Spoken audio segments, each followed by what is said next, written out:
Speak Alive, les podcasts des plus grandes affaires criminelles. Les serial killers vous ouvrent leurs pensées et livrent leurs paroles. Bernard Giles, l'assassin nécrophile. Épisode 3, l'erreur fatale. Face à cette série de meurtres, une police dépassée, aucun indice sur les scènes de crime. Un tueur en liberté assassine les autostoppeuses, viole leurs cadavres et personne ne dispose de la moindre information. Panique dans la population. Et pour les jeunes filles, interdiction d'autostop. La plupart observeront ce conseil. Le tueur rencontrera moins de cibles sur sa route, mais toutes les jeunes filles ne suivent pas les consignes. Cocoa, une station balnéaire au sud de Titusville.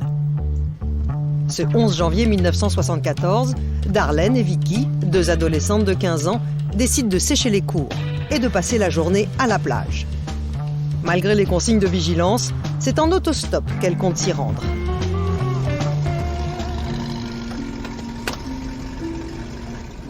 J'ai vu ces deux jeunes filles. Je n'ai pas hésité une seconde. Elles sont montées. Elles avaient l'air heureuses que quelqu'un s'arrête enfin. Ce jour-là, en embarquant deux autostoppeuses, le tueur fait une entorse à ses habitudes. À l'arrière du véhicule se trouve Vicky. 37 ans plus tard, elle se souvient de chaque seconde de ce qui a été le jour le plus effroyable de sa vie. Il essayait d'être sympathique, mais il ne l'était pas. J'ai tout de suite eu le sentiment qu'il se passait quelque chose. Je voulais sortir de la voiture, mais c'était impossible. Après quelques kilomètres, ses craintes se confirment. Le conducteur change de route, sort une arme de sous son siège et la braque sur ses jeunes passagères. Au début, on a cru à une mauvaise blague, mais ça n'a pas pris longtemps de comprendre que ça n'en était pas une. Tout était prêt dans sa voiture pour piéger les gens. C'était évident. Il a forcé ma copine à m'attacher les mains. Et ensuite, il a attaché les siennes tout en roulant.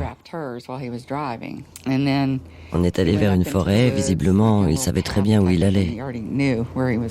On est sorti de la voiture et il nous a forcés à descendre un petit sentier. On est arrivé à une clairière, il a forcé mon ami à s'asseoir et a commencé à la déshabiller.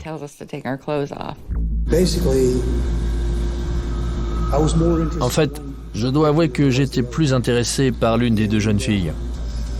Alors l'autre, j'ai voulu l'assommer avec mon arme, mais le coup est parti. Bernard Giles appuie sur la gâchette sans le vouloir. Un coup de feu tiré dans le vide. Vicky en profite alors pour prendre la fuite. Quand c'est arrivé, je me suis mise à courir. Je pense qu'il a dû recharger son arme, car j'ai entendu le bruit. Mais j'étais déjà loin. Je crois qu'il a pensé à me suivre, mais il ne l'a pas fait. Il y en a une qui s'enfuyait. L'autre aussi a essayé de fuir, mais je l'ai assommé. Je l'ai frappé. Et là, je me suis dit, il faut partir d'ici. Il faut s'en aller. Pour la première fois, le tueur panique. Il abandonne la jeune fille assommée et prend la fuite à bord de sa voiture. J'ai pris ma voiture et je suis rentré chez moi. Je savais que je devais fuir. Je devais aller quelque part, quitter la région. Vicky, elle, fuit à travers les bois. Elle sait qu'elle vient d'échapper de peu à une mort atroce, mais ignore ce qui est arrivé à Darlene, son amie. Elle parvient finalement à alerter la police. Je leur ai raconté ce qu'il s'était passé et ils sont partis à sa recherche. Ils ont trouvé Darlene, mais pas lui. Il s'était enfui. Darlene et Vicky, les deux adolescentes, sont choquées, mais indemnes. De son côté, leur agresseur rejoint le domicile conjugal. Bernard Giles pense alors avoir du temps et compte quitter la région dès le lendemain matin. Mais ce qu'il ignore à cet instant, c'est qu'il a déjà été identifié. Je savais qu'ils avaient une description de moi, une description de la voiture, mais je ne savais pas qu'ils avaient mon nom. Et ça change tout.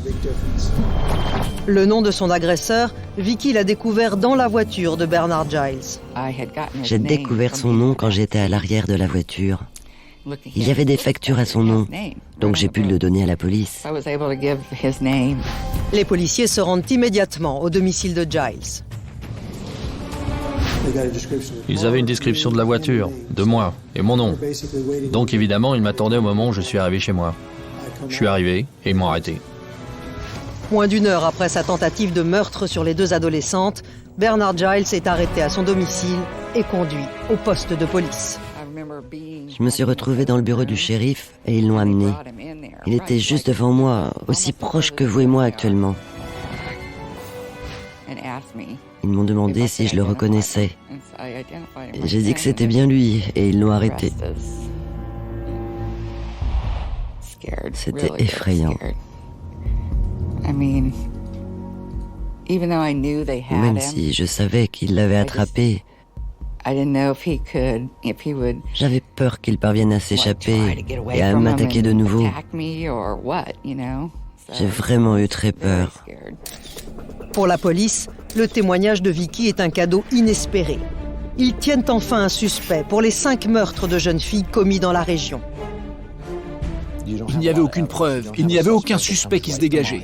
Ce jour-là, tous les policiers ont estimé qu'ils avaient de la chance qu'une rescapée parvienne à s'échapper et leur offre un suspect sur un plateau, parce que jusque-là, on n'avait rien. Mais l'enquête policière est loin d'être finie. Giles n'est encore qu'un suspect pour les meurtres commis ces derniers mois. Et il nie être le tueur de la route. Les policiers sont déconcertés, d'autant que le profil de Giles les perturbe. Comment ce jeune homme sans histoire, marié et père d'une petite fille, peut-il être le monstre qu'il traque depuis des semaines ? Une nouvelle partie s'engage. Ils doivent prouver que ce citoyen modèle est bien leur tueur en série. Pour les enquêteurs, il s'agit de déterminer le profil psychologique de Bernard Giles et essayer ainsi de le confondre. À Scottsmoor, auprès de ses voisins, il multiplie les interrogatoires, mais personne ne comprend. Giles, l'électricien, tout le monde le connaît. Il vivait dans ce village depuis l'âge de 5 ans. Il a grandi dans ces rues avec ses parents et ses 4 frères et sœurs. Pour la police, Robin est un témoin capital. Lui et Giles se connaissent depuis l'enfance. Et les enquêteurs vont découvrir grâce à lui que le portrait du citoyen modèle commence à s'effriter. On a grandi ensemble. C'était mon ami. On faisait les 400 coups ensemble. On fumait des joints. Vous voyez, on était ados, quoi. Il ne s'agissait pas seulement de boire ou de fumer, des choses comme ça, mais c'était plus... Quand j'étais adolescent, j'étais plutôt sauvage. Beaucoup de fêtes, beaucoup de drogues, des drogues dures. On s'est aperçu qu'il y allait un peu fort avec les champignons. À l'époque, tout le monde en prenait, on buvait. Mais lui, il se les injectait. Il disjonctait un peu avec ça et on s'est un peu perdu de vue. Il devenait trop bizarre. Des premiers frissons de délinquant, mais rien qui puisse faire prendre conscience à Robin qu'il fréquentait alors un futur meurtrier. Vous savez, vous ne pouvez pas comprendre ce qui se passe dans la tête d'un tueur. Je n'y aurais jamais pensé. C'est comme vous parlez là, ici. Jamais je ne pourrais imaginer que vous êtes un meurtrier.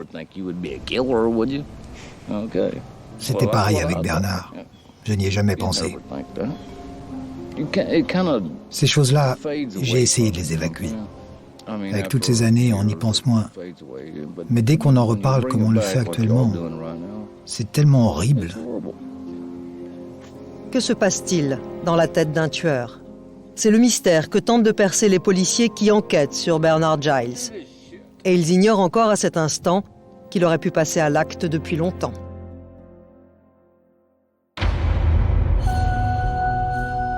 Ce qu'ils découvriront plus tard avec effroi, c'est que ces envies de meurtre, le tueur les porte en lui depuis sa plus tendre enfance. J'ai une excellente mémoire. Je me souviens de tout. Je me rappelle très bien le moment exact où j'ai découvert mon goût pour la violence envers les femmes. Une violence sexuelle. J'avais 5 ou 6 ans ce jour-là. Je jouais dans un parc avec d'autres enfants.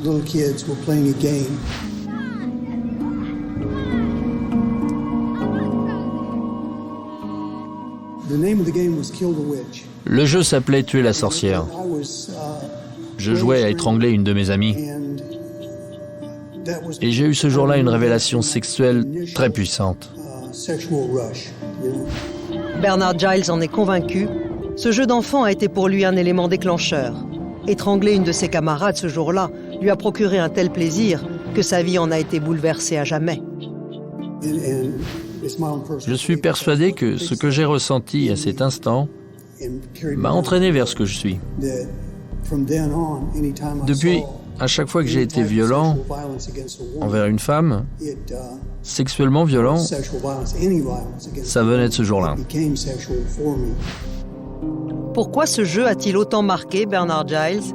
Lui qui reconnaît avoir eu une enfance plutôt heureuse ne se l'explique pas. Je sais bien que ce jeu n'a pas fait le même effet à tout le monde, mais pour moi, ça a été déterminant. Ce fantasme de tuer quelqu'un m'a accompagné toute ma vie. Une fascination pour la violence qui le conduira au pire. Quand j'étais enfant, les films que je préférais étaient les films d'horreur. Et à chaque fois, je m'identifiais au monstre.